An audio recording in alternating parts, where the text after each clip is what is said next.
Narsapur MLA गिरफ्तार। Gamma डेडाला मंडल में दफ़ा 144 नाफिज।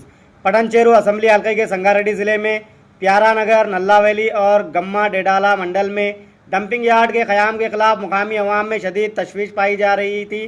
चारशंबे के रोज़ मुकामी अफराद ने इसके खिलाफ एहतजाज किया, जिसके नतीजे में पुलिस ने गम्मा डेडाला मंडल में दफ़ा 144 नाफिज कर दी। इसी पस मंज़र में नरसापुर की एमएलए स्नेहा लक्ष्मण रेड्डी जब अवाम से मुलाकात के लिए पहुंची तो पुलिस ने इन्हें गिरफ्तार कर लिया।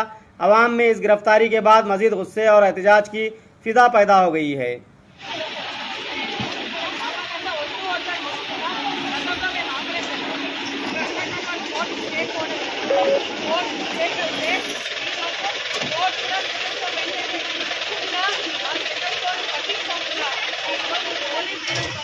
పోలీస్